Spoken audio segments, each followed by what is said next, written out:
आखिर क्यों कुछ लोग एज अ फ्रीलांसर सक्सेसफुल नहीं हो पाते? आजकल लोगों को हर चीज़ के लिए शॉर्टकट चाहिए, चाहे वो उनका करियर हो या फिर उनके गोल्स।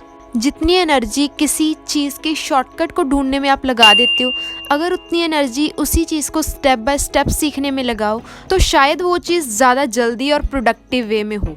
फ्रीलांसिंग में भी जो बिगिनर्स होते हैं उन्हें ऐसा लगता है कि हम किसी स्किल को सीखें और हमारे पास तभी के तभी क्लाइंट्स आ जाएं, जबकि ऐसा बिल्कुल भी पॉसिबल नहीं होता, जिसकी वजह से वो फ्रीलांसिंग को as a career option choose नहीं कर पाते।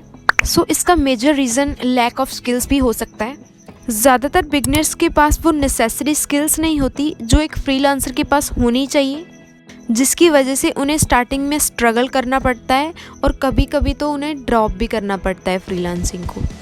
हमारे सर्कल में एक बंदा था, उसे ये तो पता था कि फ्रीलांसिंग के ज़रिए हम जल्दी पैसा कमा सकते हैं अपनी स्किल्स को यूज़ करके। उसने सोचा कि फ़ोन पे ही तो करना है, छोटी मोटी स्किल्स हैं, थंबनेल डिज़ाइन कर लेंगे और लोगो डिज़ाइन कर देंगे। लेकिन ऐसा बिल्कुल भी नहीं होता है। जब तक आप किसी स्किल को बेसिक लेवल से लेकर डीप नॉलेज तक नहीं सीखते हो, तब तक आप उस स्किल को यूज़ करके अर्निंग नहीं कर पाओगे। सो इसका सल्यूशन यही है कि आप जितनी भी स्किल्स सीखो उसमें आप एक्सपर्ट हो। चाहे आपको 2 स्किल्स ही आती हों, पर आपको उन्हें अच्छे से सीखना है ताकि आप सामने वाले को प्रेजेंट करो तो उन्हें लगे कि हाँ, इससे ये स्किल आती है, इसके लिए हम इसे पे भी कर सकते हैं। और इसका नेक्स्ट रीज़न है पुअर टाइम मैनेजमेंट। स्टार्टिंग में फ्रीलांसर्स टाइम को मैनेज नहीं कर पाते। आपके पास फ्रीलांसिंग में फ्रीडम होती है कि आप कहीं से भी कभी भी काम करके दे सकते हो उन्हें, लेकिन अगर किसी क्लाइंट ने ये डेडलाइन मेंशन कर दिया कि हमें इस टाइम तक, इतने बजे तक ये प्रोजेक्ट कंप्लीट चाहिए, तो आपको उन्हें उस टाइम तक कंप्लीट करके देना होगा।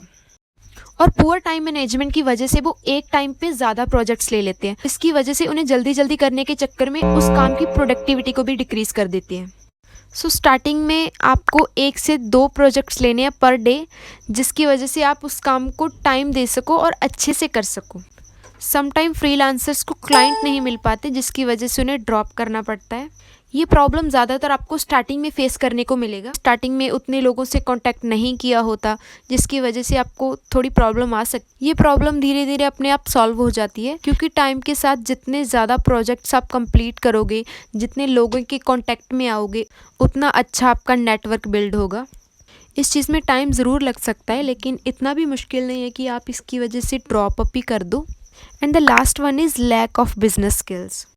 सो इसमें आप अपनी स्किल्स के ज़रिए लोगों से कांटेक्ट करते हो और उन्हें काम करके देते हो। बिजनेस स्किल्स में बेसिकली होता है कि सामने वाले को आप किस तरीके से कन्विंस करते हो किसी काम के लिए कि आप किसी स्किल में एक्सपर्ट हो। इससे कंपनीज आपको प्रोजेक्ट्स देंगी और उसके बदले में आपको पे भी करेंगी। एज अ बिगिनर आपको हर काम का बजट भी पता होना चाहिए। फॉर एग्जाम्पल, आप थंबनेल डिज़ाइन करके दे रहे हो किसी कंपनी को, उसमें आपको बजट रखना होता है कि आप 800 रुपये में करके दोगे, 1000 में करके दोगे। कई बार आप बजट बहुत ज़्यादा रख लेते हो या फिर बहुत कम रख लेते हो, जिसकी वजह से कंपनीज आपसे कॉन्टैक्ट ही नहीं करती।